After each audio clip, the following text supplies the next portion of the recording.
Banyak orang yang masuk ke kripto bukan karena paham, tapi karena mereka itu FOMO, fear of missing out. Banyak dari mereka itu takut ketinggalan cuan. Ketika harga mulai naik, muncullah rasa serakah. Rasa greed itu mereka mulai muncul. Mereka mungkin sering sekali melihat banyak influencer atau orang yang pamer cuan dari kriptonya di sosial media. Ini membuat mereka itu semakin FOMO dan nggak ingin ketinggalan. Cuma karena iming-iming influencer yang share portonya naik 100%, nah mereka semua itu jadi greedy buat ikut-ikutan buat beli di pucuk. Akhirnya, mereka semua jadi yang namanya sangkuters tadi. Sayangnya, market itu nggak akan selalu naik. Ketika harga mulai turun, panik itu bakal selalu terjadi. Mereka mulai jual rugi, banyak yang cut loss. Ini menjadi salah satu skenario yang selalu salah. Beli di atas, jual di bawah. Ketika mereka mulai rugi, rasa takut atau fear itu mulai menguasai pikiran mereka. Orang mulai menyesal, overthinking, bahkan menyalahkan market atau influencer. Sebagian besar dari mereka masih memiliki harapan atau hope. Mereka di sini berharap harganya itu akan balik lagi. Mereka memilih buat nggak cut loss. Mereka memilih buat hold aset kriptonya yang jelas-jelas udah turun 90%.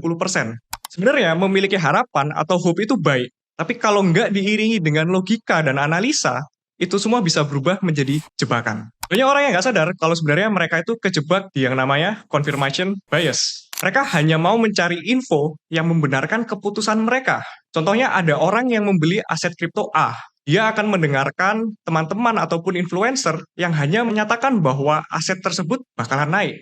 Tapi mereka nggak akan mau mendengarkan teman-teman ataupun influencer yang menyatakan sebaliknya. Mereka lebih memilih untuk percaya kepada apa yang mereka yakini tadi. Confirmation bias itu kesalahan total banget, teman-teman. Jadi yang harus kalian lakukan sebenarnya itu adalah kalian harus bisa menganalisa dua arah. Jadi kalian nggak hanya mendengarkan yang baiknya saja, tapi kalian juga harus mau menerima yang buruknya juga. Jadi kalian juga harus mau untuk mempelajarinya dua arah, supaya kalian nggak kejebak di yang namanya confirmation bias tadi. Lalu yang kedua ada yang namanya sunk cost fallacy. Ibarat kalian tuh mau menonton film di bioskop ya. Kalian udah bayar tiket 50.000, lalu di tengah-tengah kalian nonton film tersebut, kalian ngerasa kayak, aduh, film ini kayak kurang enjoy, kalian kurang nyaman, filmnya nggak bagus. Tapi karena kalian punya pemikiran kayak, aduh, aku udah bayar 50.000 nih. Kalian jadi kayak, aduh, udahlah, aku nonton aja sampai habis. Nah, ini sebenarnya adalah mindset yang salah kalau kalian terapkan di dunia kripto, teman-teman. Kalau di dunia kripto, teman-teman, ini biasanya ada, aku kasih contoh ya, ada orang A yang beli aset kripto. Tapi aset kripto yang mereka beli itu udah jelas-jelas turun sampai 90%. Mereka berpikirnya kayak suatu saat aset ini bakalan kembali di harga mereka beli.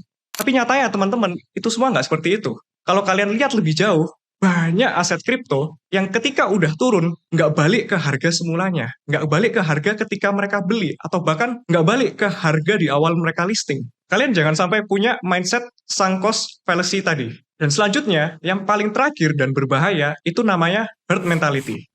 Ini sebenarnya hampir mirip sama dengan poin nomor satu tadi, tapi herd mentality ini, kalian benar-benar pure masuk kripto, hanya ikut-ikutan aja.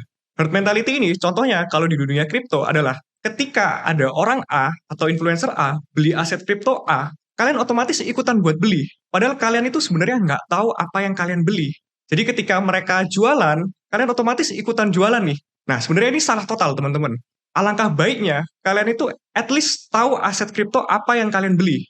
Kenapa kalian harus tahu aset kripto apa yang kalian beli? Karena semua keputusan dan tanggung jawab investasi itu balik lagi ke keputusan kalian masing-masing. Ingat, ketika kalian mengalami kerugian, jangan sampai kalian menyalahkan orang lain. Karena semua keputusan ada di tangan kalian. So guys, di kripto itu bukan bicara tentang cepat-cepatan kaya, tapi ini semua juga soal psikologi. Yang sukses di kripto bukan siapa yang paling pintar atau siapa yang paling jago trading, tapi siapa yang paling tahan mental, bisa beradaptasi, dan mau belajar terus. Karena di industri kripto itu perkembangannya sangat-sangat cepat. Itu tadi beberapa mindset supaya kalian nggak salah terjun di dunia kripto. See you guys in the next video.